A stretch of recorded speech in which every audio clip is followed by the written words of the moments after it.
여러분 안녕하십니까, 박상규입니다. 이 방송은 유튜브 KTV 뉴스에서도 실시간으로 보실 수 있습니다. 토니 블링컨 미 국무장관이 다음 달 우리나라를 고별 방문하고 조태열 외교부 장관이 트럼프 대통령 취임 후에 미국을 방문할 것으로 알려졌습니다. 조 장관은 왕이 중국 외교부장과도 통화해서 한중 우호 관계를 다졌습니다. 짧게는 1년 만에 사라지던 각종 적립 포인트들의 유효기간이 크게 연장됩니다. 어떤 포인트가 얼마나 늘어나는지, 그런 포인트를 어디에 쓸 수 있는지 알려드리겠습니다. 아듀 2024 특집, 오늘은 올 한 해를 장식했던 각종 사건, 사고를 정리해드리겠습니다. 분당의 흉기 난동 사건, 이상동기 범죄, 묻지마 범죄, 살인 예고 사건 등을 간추렸습니다. 먼저 정호김 전 국회의원, 신치영 연세대 개건 교수와 함께하겠습니다. 어서 오십시오. 네. 조태열 외교부 장관이 크리스마스 이브였던 24일 저녁에 중국 정치국 중앙 외교 담당 국무위원을 겸하고 있는 왕이 외교부장과 통화를 했습니다. 자, 어떤 대화가 오갔죠? 네, 24일 조태열 외교부장과 왕이 외교부장이 30분 동안 통화를 했습니다. 만약에 이게 동시 통역이라면 30분을 풀로 얘기했다라는 것이고요. 순차 통역이라면 한 15분 정도 얘기한 것인데, 무엇보다도 지금 한국의 국내 정치 상황과 관련해서 이 외교 안보로 경제의 불확실성을 제거한다라는 차원에서 이제 통화가 있었고요. 특히 조태열 장관은 한중 전략적 동반자 관계가 계속된다라는 입장은 변함이 없다라는 점을 분명히 했습니다. 그리고 중국의 카운터파트인 왕이 부장은 건강하고 안정적인 한중 관계는 양국의 이익에 부합한다, 네, 이렇게 화답을 했고요.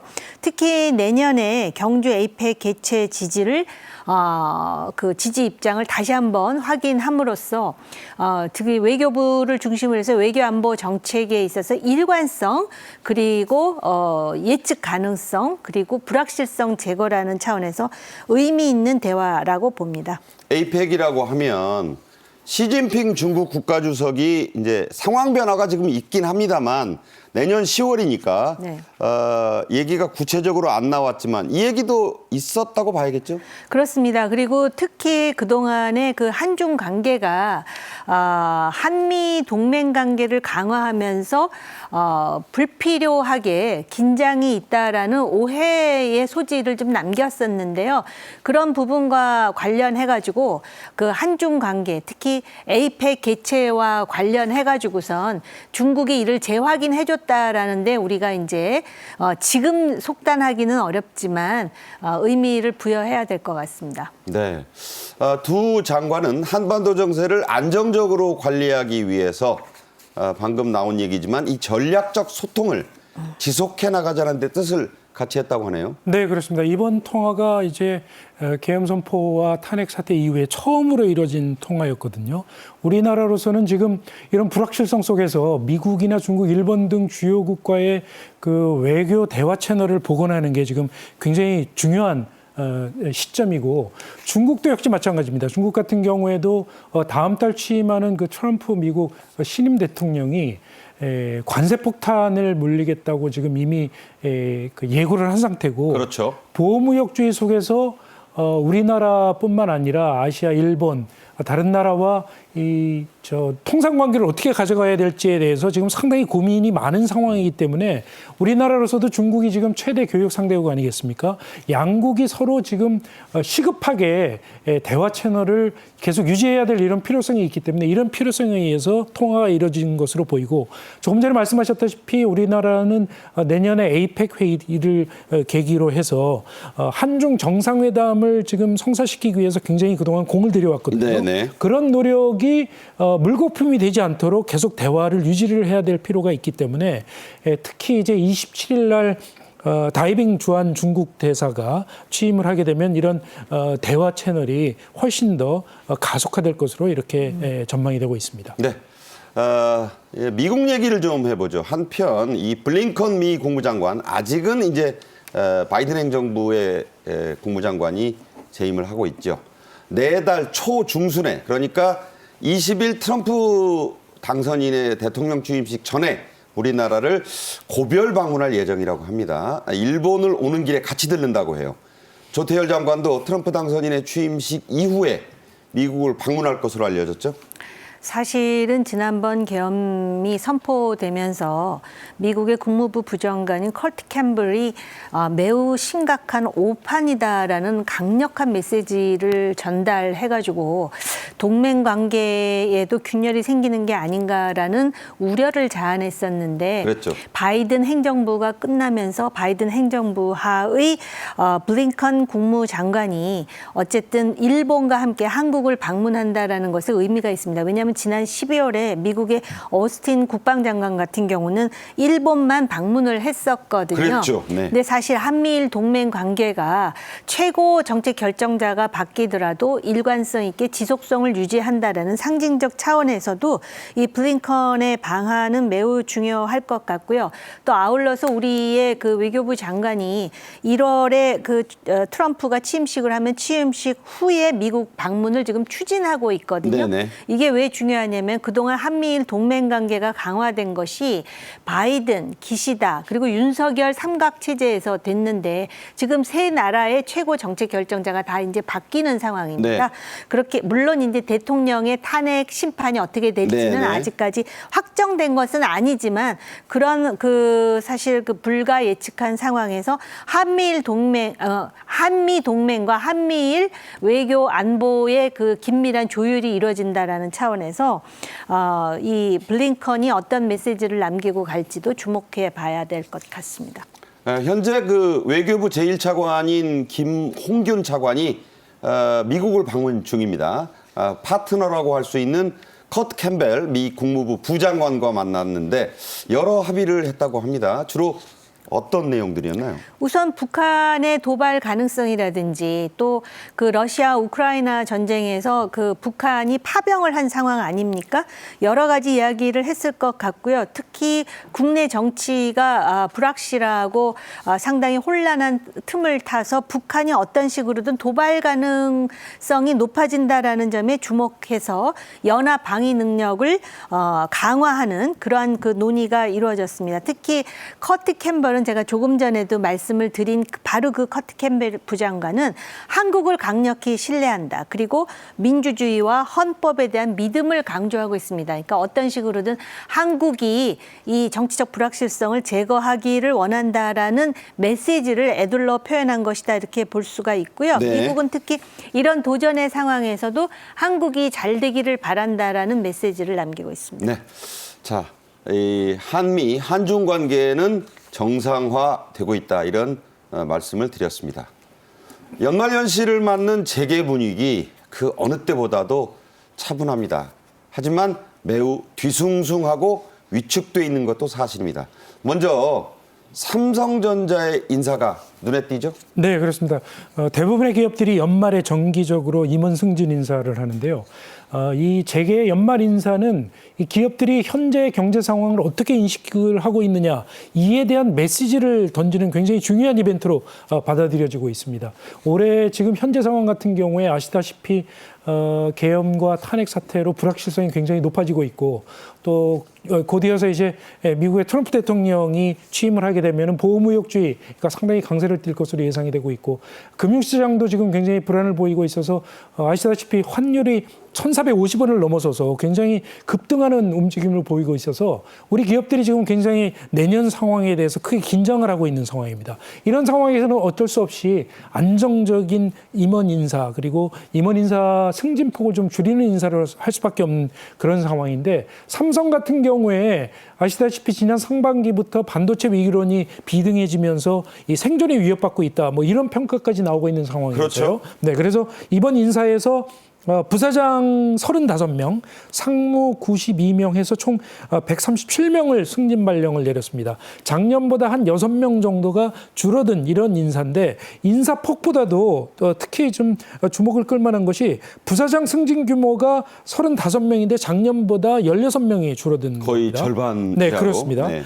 상무급 같은 경우에는 작년보다 15명이 늘어난 거고요. 그러니까 부사장 승진자를 줄이고 상무급을 늘렸다는 얘기인데 머리는 가볍게. 그렇습니다. 이 얘기는 뭔가 하면 이제 부장에서 막 승진하는 상무들 같은 경우에는 아직 일선에서 뛰는 그런 활력이 남아있기 때문에 좀 더 기민하게 현재 상황에 대해서 부지런하게 움직이는 이런 임원들을 많이 늘렸다. 이렇게 좀 해석할 수 있을 것 같습니다. 네. LG 등 다른 그룹들도 비슷한 상황인 것 같습니다. 임원 승진을 대폭 줄였죠? 네, 그렇습니다. 조금 전에 말씀드렸다시피 재계 이번 연말 인사의 가장 큰 특징이 임원 숫자를 크게 줄였다 이렇게 얘기할 수 있겠는데요. LG그룹 같은 경우에 올해 121명의 임원 승진 인사가 있었는데 작년보다 18명 역시 줄어든 것입니다. 그리고 LS그룹, LG그룹에서 떨어져 나온 LS그룹 같은 경우에 부회장을 포함을 해서 22명의 임원 승진자가 있었는데 작년 41명이니까요. 거의 절반 수준 정도로 줄어든 것으로 볼 수 있을 것 같고요. 특히 눈에 띄는 인사가 롯데그룹 같은 경우에 최근 이제 유동성 위기가 불거지면서 상당히 많은 어려움을 겪고 있는 그런 그룹인데 올해 무려 18명의 CEO를 교체하는 네. 그런 인사 발령을 냈습니다. 네. 물론 롯데가 전통적으로 연말에 사장을 많이 교체하는 그런 인사를 내는 그런 전통이 있긴 하지만 18명이라고 하면은 뭐 상당수의 CEO를 교체를 했다고 이렇게 볼 수 있겠는데 그렇죠. 특히 그룹 위기설에 도화선이 된 화학부문의 CEO가 13명인데 이 중에 10명이나 교체를 했으니까 네. 롯데그룹 같은 경우에도 상당히 위기의식을 반영한 그런 임원 인사라고 볼 수 있을 것 같습니다. 그렇군요. 대부분의 대기업들이 종무식 대신에 연차 휴가를 소진하는 이른바 권장 휴가에 들어간 것도 올 연말 재계 분위기의 특징이죠. 네, 그래서 기업들이 종무식 대신에 장기 휴가를 보낸 뒤 신년회만 개최하는 방향으로 이거는 이제 막 이 종무식이라는 것이 사실은 그 기업 문화에 있어서 일각의 설명에 따르면 일제 잔재라는 설명도 있고요. 또 기업 입장에서는 인건비 등 그 비용 효과의 차원에서 비용 일 절감 더하라는 효과의 의미도 차원에서 있어요. 이제 그 종무식을 하지 않고 전부 휴가로 지금 그 전환하는 그리고 또 MZ 세대의 근무자로 볼 때 또 종무식을 안 하는 게 또 그들의 문화랑 그렇습니다. 또 이제 네. 그 일관되게 그 일치할 수 있다라는 그런 여러 가지 고려를 한 것 같습니다. 그래서 LG 같은 경우는 구강모 회장이 영상을 이메일로 배포를 하고 본인 자신도 12일 동안 장기 휴가에 들어갔고요. 삼성전자 같은 경우도 이제 인사조직 개편 후에 자율휴가에 돌입했다라고 합니다. 네. 자, 이렇게 여러 가지로 어려운 입장이지만 기업들은 올해도 취약계층을 위한 봉사활동 또 기부에는 힘을 나름 많이 쏟고 있죠. 네, 그 대기업의 경우에 이제 노블리스 오블리지의 일환이라고 봐야 되는데요. SK 같은 경우는 전국의 600개의 복지기관에 취약계층 2,600세대의 김장을 전달했다라고 하고요. 오히려 이 기업의 취약계층 지원은 전년보다도 10%나 늘어났다라고 합니다. SK 행복나눔 김장은 1996년부터 이제 진행이 됐다라고 하고요. 네. LG그룹 같은 경우도 이웃사랑 성금 120억 원, 또 한화그룹 같은 경우도 40억 원을 기탁했다라고 하는데요. 무엇보다도 이 취약 계층이 사실은 이런 대기업의 그런 그 나눔 행사도 중요하지만 스스로 일어날 수 있도록 사회 경제적인 환경이 조성돼야 되는데 올해의 국내 정치적으로 경제적으로 여러 가지로 참 어려움이 큽니다. 네. 그리고 또 이번 재계의 그 연말 분위기의 특징이 30, 40대의 대표가 나오는 등 세대 교체가 그 어느 때보다 빠르게 이루어지고 있다는 점입니다.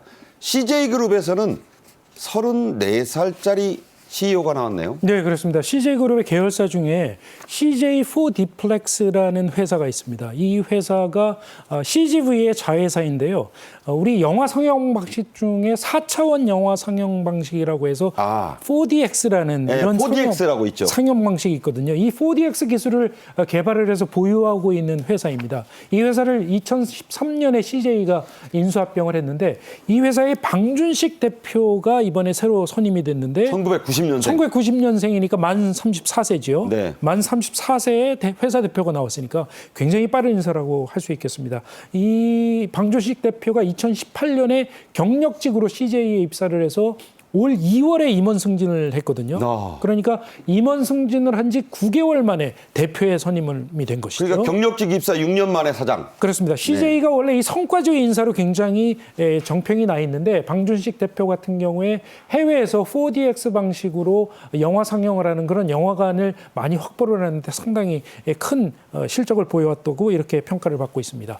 그리고 이번 인사에서 또 연말 재계 인사가 되면 또 오너 일가는 인사가 어떻게 되는지가 그렇죠. 굉장히 중요한 관심사죠. 이번에 특히 눈길을 끌고 있는 오너 인사가 CJ그룹이 이제 핵심 계열사 중에 GS 리테일이라고 있습니다. 그러니까 GS 그룹이요. 저 편의점 하는 GS25죠. 네. 네, GS 리테일의 이 경영을 그동안 GS 그룹의 3세 경영인인 허연수 부회장이 맡아왔습니다. 한 20년 동안 GS25를 우리나라 1위의 편의점으로 성장시킨 인물이에요. 그랬는데 이분이 이번에 경영 일선에서 물러나고 그 아들인 허서홍 대표가 새로 취임이 됐습니다. 그러니까 4세가 사장이 됐네요. 4세, 그렇죠. 4세 경영이 이제 시작이 됐다고 할 수 있는데 물론 GS그룹 같은 경우에 또 다른 핵심 계열사가 GS건설이 있는데 GS건설도 지금 4세 경영을 하고 있고요. GS건설에 이어서 GS 리테일도 4세 경영의 문을 열었다고 할 수 있을 것 같고요. 또 한 사람 눈에 띄는 사람이 신동빈 롯데그룹 회장의 장남인 신유열 롯데지주 미래성장실장이 전무급이었는데 부사장으로 승진이 돼서 이번에 이 롯데 위기를 그 유동성 위기를 벗어나는데 얼마나 기여를 할지도 관심이 되고 있습니다. 네, 4세 경영이 중요한 게 아니라 젊고 참신한 아이디어가 위기에 빠진 경제 기업을 얼마나 일으킬 수 있느냐 그 성과에 초점이 맞춰지고 있다고 말씀드릴 수 있겠습니다. 자, 이런 가운데 이른바 킹산직 말이 좀 어려운가요? 왕의 킹이고 생산직이라는 말을 합친 겁니다. 얼마나 좋길래 킹산직일까요? 그런 일자리 중에 하나가 기아 생산직인데 알려진 남자 배우가 여기에 지원했었다니까 떨어진 겁니다. 누구죠? 네, 미스터 선샤인의 그 배우였던 이정현이라는 배우인데요. 기아 일본군 하사로 나왔던. 맞습니다. 네. 맞습니다. 마치 또 일본군처럼 생긴 그래서 상당히 각인이 되어 있는 배우인데 기아 엔지니어의 공고를 보고 응시를 했다가 서류 전형에서 탈락을 했다라는 거를 본인 SNS에 이제 공개를 했는데요. 왜 킹산직이냐면은 연봉이 생산직인데 1억 2,700만 원에다가요. 정년이 보장이 되고 네. 그다음에 이제 현대차나 기아자동차 구매 혜택 같은 것도 있대요. 그래서 일단 이 생산직 공고가 났을 때 500명을 뽑는데 수백 대 1의 경쟁률. 그래서 탤런트마저도 지원을 했는데 잘 안 돼가지고선 본인이 저렇게 올린 거예요. 네, 떨어졌다고. 이번 전형에서는 이정현님과 함께하지 못하지만 기아의 다른 공고를 통해 다시 만나뵐 수 있으면 좋겠습니다. 이렇게 했다라고 합니다. 고졸 이상이면 누구나 지원할 수 있다고. 그러니까 우리나라가 자동차 산업이 굉장히 그 호황이었잖아요. 네. 그래서 그런 일화가 지금 하나 만들어진 것 같습니다. 네, 연말에 화제로 전해드렸습니다. 다음 주제로 가겠습니다. 앞으로 대형 마트, 또 편의점, 식당 등에서 현금처럼 쓸 수 있는 적립 포인트가 있죠. 이것들이 앞으로 유효기간이 늘어납니다.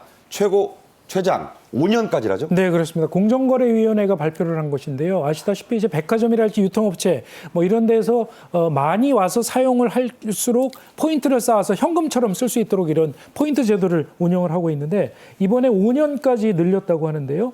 CJ1 포인트라는 게 있는데 CJ 계열사, 뭐 올리브영이랄지 CGV 이런 데서 쓰는 그런 포인트가 있고 그리고 신세계 포인트, 네. 백화점이나 이마트에서 사용할 수 있는 포인트죠. 그리고 홈플러스에서 운영을 하고 있는 마이홈플러스 다이소 멤버십에서 쌓아주는 다이소 포인트가 종전에 2년까지의 유효 기간이었었는데 이걸 네. 3년으로 1년 늘리기로 했고요.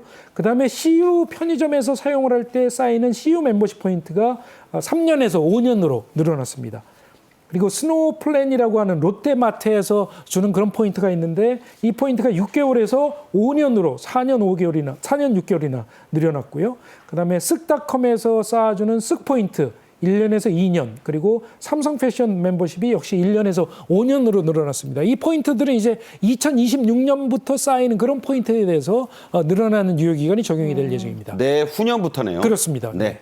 해피포인트나 메가박스는 불참을 했다고 하는데 상황은 좀 바뀔 수 있으니까 여러분이 쓰시는 포인트 어떻게 되는지 한번 확인해 보셨으면 좋겠습니다.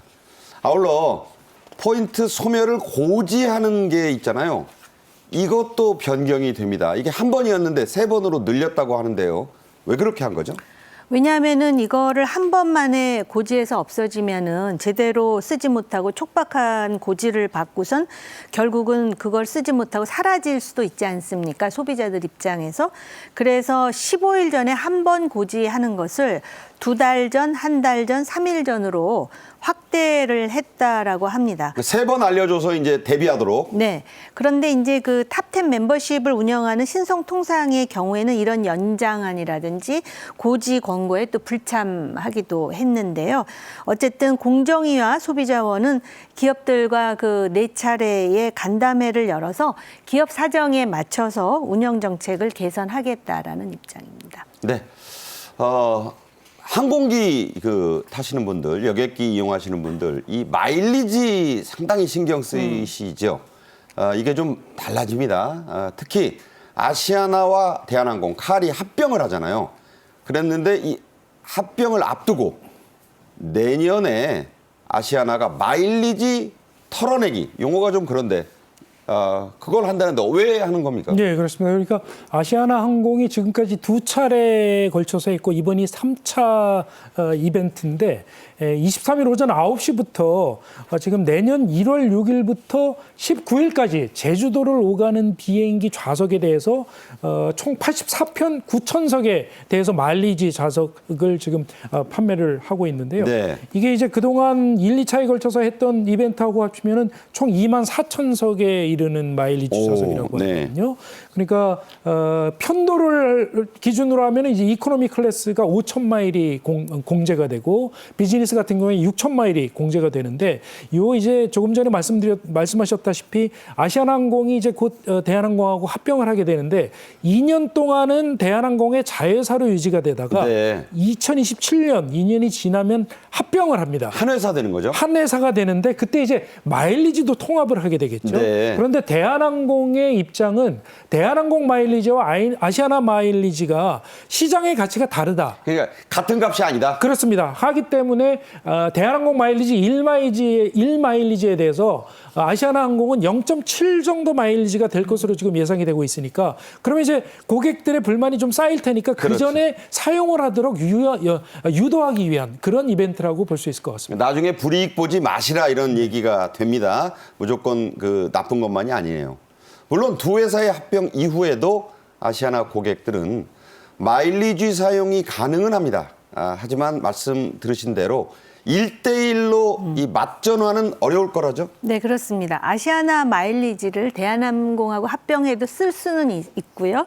그다음에 이제 대한항공과 이렇게 마일리지 합병할 때 1대1 전환이 어려운 거는 신용카드의 경우에도 대한항공 같은 경우는 1,500원을 쓰면은 이제 그 마일리지 1마일을 받는데 아시아나는 1,000원만 써도 이제 1마일을 받는 가격이 달라요? 기존에 그랬기 때문에 아까 0.7대 1이 그래서 나오는 겁니다. 그래서 최대한 병합을 하더라도 가장 공평한 방법이 무엇인지 그리고 소비자가 이 마일리지를 쓰지 않고 사라지게 하는 그러한 그 불이익을 최소화하겠다라는 그러한 의미에서 지금 이제 통합을 하고 마일리지와 관련한 정책을 만들고 있습니다. 자, 중요하니까요.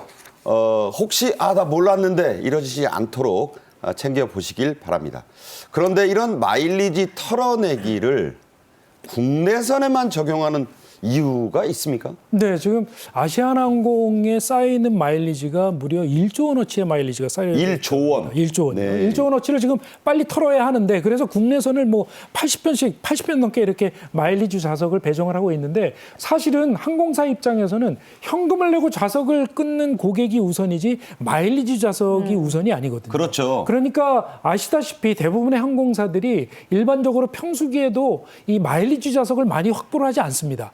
그러니까 이 국내 특히 수익성이 높은 국제선 같은 경우에는 현금을 내는 그런 고객들에게 우선해서 배정을 해야 되기 때문에 일단은 국내선을 통해서 마일리지를 털어내는 그런 전략을 쓰고 있는 것으로 해석할 수 있을 것 같습니다. 네, 연말을 맞아 여러 정보 전해드렸습니다. 정우김 전 국회의원과는 여기서 인사드리도록 하겠습니다. 고맙습니다. 네. 2024년은 사건 사고 면에서도 정말 다사다난한 해였죠. 세간을 떠들썩하게 했던 끔찍한 살인, 선량한 청년들을 울린 악질 전세 사기, 신종 딥 페이크 범죄까지 난무했습니다. 먼저 영상으로 보겠습니다.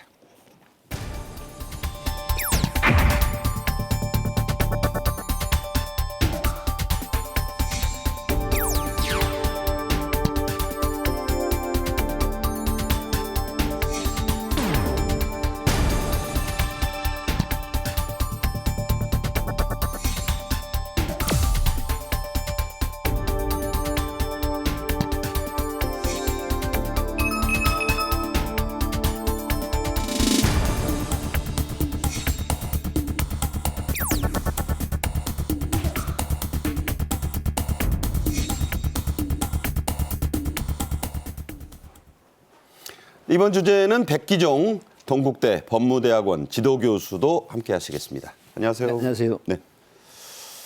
자, 참 끔찍한 일이었죠. 분당 흉기 난동범 최종원이 지난 11월 대법원에서 무기징역을 확정받았습니다. 그런데 심신상실 이 주장을 했는데 이건 인정되지 않았죠? 네, 인정되지 않았습니다. 2023년 8월 3일, 그러니까 오후 6시로 이제 기억을 하고 있는데, 경기도 성남 분당 그 AK 플라자죠. 서현역 그 앞에 있는 백화점인데, 사실 그 경찰을 가지고 와가지고, 지나가는 행인을 그대로 충돌을 합니다. 그리고 나서 이제 차량이 고장이 나니까 흉기 2개를 소지하고, 2층의 백화점으로 침입을 해서 결국 많은 사람들에게 2자루의 흉기를 휘둘러서 결국 2명이 사망하고 12명이 부상을 당하는 중대한 범죄를 일으켰는데 끔찍했죠. 네, 1심, 2심에서 이제 모두 무기징역이 선고됐는데 대법원에서 확정이 됐죠. 그런데 계속해서 심신미약 상실을 주장을 했는데 이제 여러 가지 측면에서 심신 상실을 인정을 받지 못하고 결국 무기징역이 확정됐는데 저는 당연한 기기라 보고 우리나라는 사실 실질적으로 사형 폐지 국가이거든요. 사형은 규정이 돼 있지만 실질적으로는 사형 폐지 국가에 가까운 그런 정책을 펴는 그런 거기 때문에 아마 무기징역형이 마땅한 범죄다. 전 이렇게 봅니다. 네, 당시에요. 최원종은 집단 스토킹을 당하고 있었다는 그런 취지의 진술, 주장을 했었습니다. 당시 상황 영상으로 보겠습니다.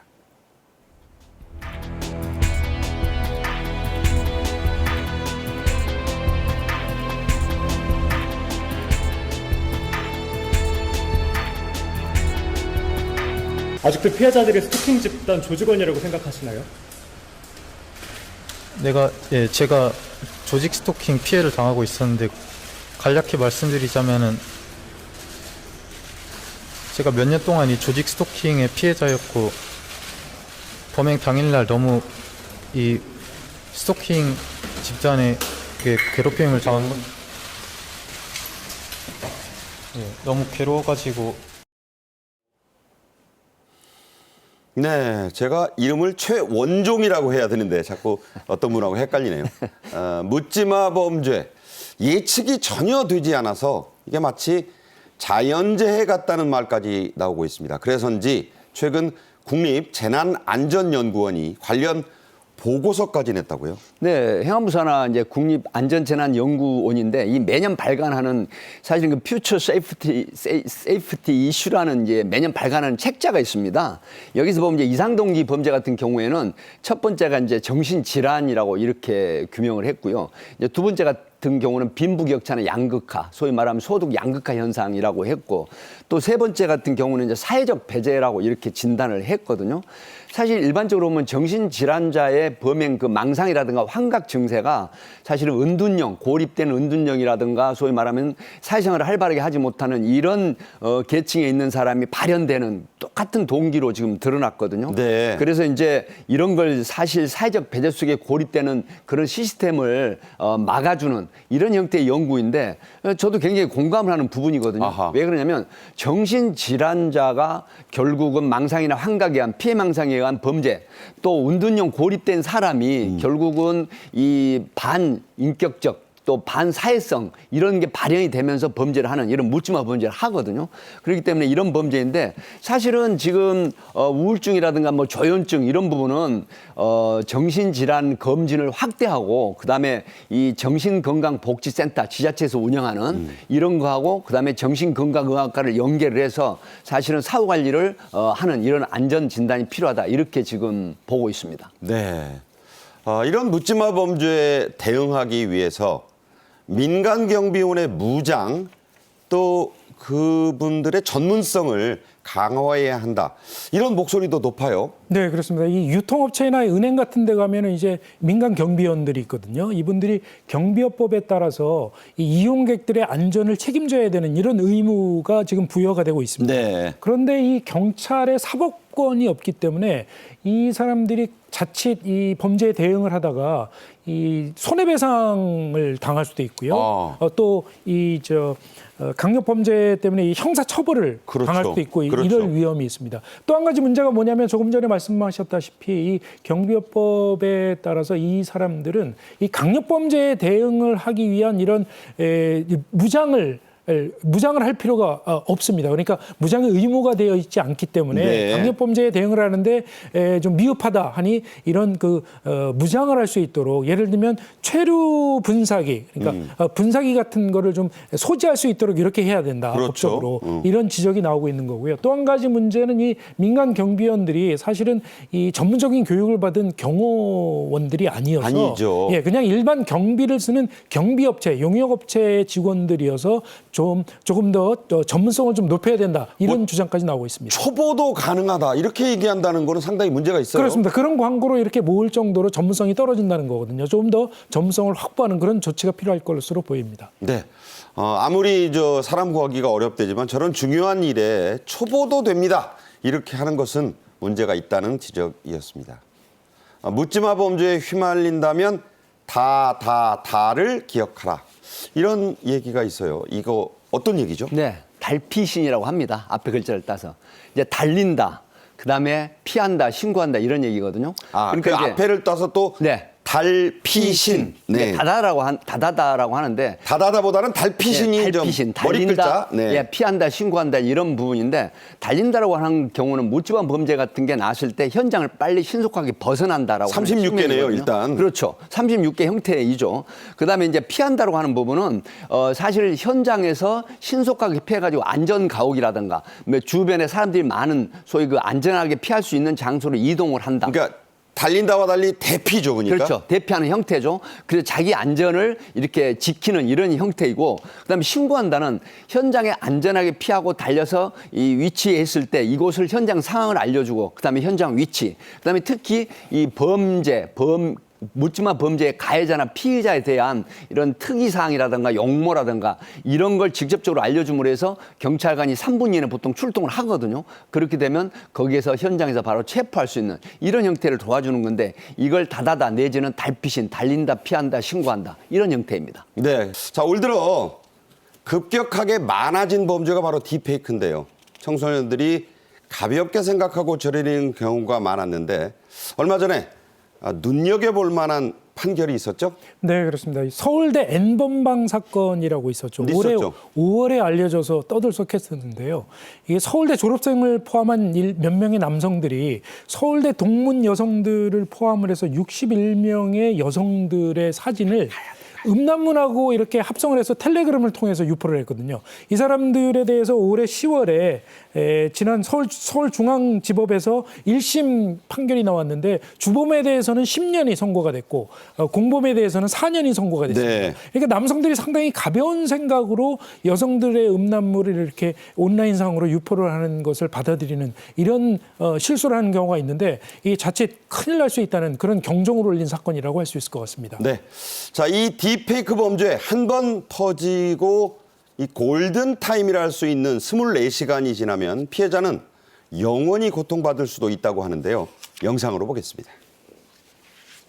피해 사실을 인지한 즉시 인근 경찰서에 신고하시거나 저희 센터로 바로 전화하여 상담을 받으시라고 말씀드립니다. 그러나 유포 직후 골든타임인 24시간을 넘기면 피해가 걷잡을 수 없이 커지기 때문에 꼭 신고를 하셔야 합니다. 신고를 하면 저희가 바로 긴급 삭제 작업을 진행을 하고 지역의 디지털 성범죄 피해 지원 기관에 연계를 해서 경찰 고소 시 수사 동행은 물론 수사에 필요한 정보도 제공하고 변호사도 연계해서 무료로 법률 지원도 받을 수 있도록 지원을 하고 있습니다. 정말로 보면요. 요즘 딥페이크는 첨단의 AI로 제작해서 실제 모습과 아니 오히려 실제보다 더 아주 똑같아 보입니다. 거의 구별이 안 되죠. 그래서 정부 당국도 이 심각성을 인지하고 총력 대응을 하고 있죠. 네, 과학기술정보통신부 산하에 있는데 판교 글로벌 그 R&D 센터에서 AI 안전 연구소를 구성을 했습니다. 그렇게 해서 이제 AI 기술적 한계라든가, 그다음에 AI의 기술 오용이라든가, 그다음에 또 AI의 통제력 상실에 따른 그런 문제점을 소위 말하면 글로벌하게 이제 AI 안전 연구소를 설립을 해서 방지를 하겠다는 이런 건데, 사실은 그 산학연이라고 해서 24군데 업체가 또 참가를 했어요, 기관이. 그런데 이미 미국이라든가 그다음에 영국, 캐나다, 일본, 싱가포르 이런 나라에서도 AI 안전 연구소를 설립을 했다고 합니다. 그래서 영국에는 이미 뭐 여러 가지 포럼이라든가 학설이라든가 이런 AI 연구소가 만들어져 가지고 상당한 효과를 내고 있는데, 우리나라도 이제 거기에 따라서 이런 걸 지금 만들어 가지고 대응을 하겠다라고 했는데, 사실 지금 이 AI 안전 연구소라고 하는 부분들이 결국은 우리 AI의 어떤 여러 가지 그 안 좋은 그런 상황들에 대한 연구소 역할을 할 것이다라고 해서 상당히 긍정적인 효과가 있을 것이다, 이렇게 진단을 하는 것이죠. 네. 오늘 대통령 권한대행의 담화 때문에 이제 짧게 한 소식만 더 전해드릴게요. 참 가슴 아픈 사연들이 올해도 많았었는데 그중에 열심히 일하며 사는 선량한 청년들을 울렸던 이 악질 전세 사기가 아주 극성이었죠?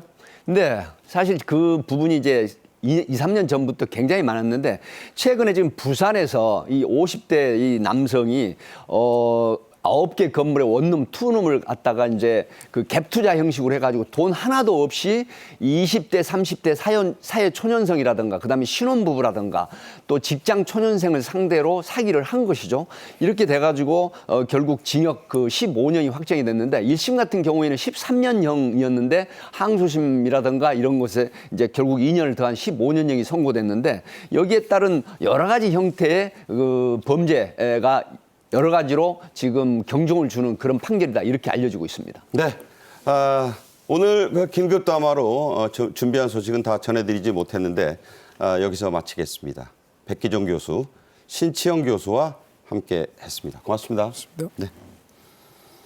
네, 지금까지 정책엔 이슈 전해드렸습니다.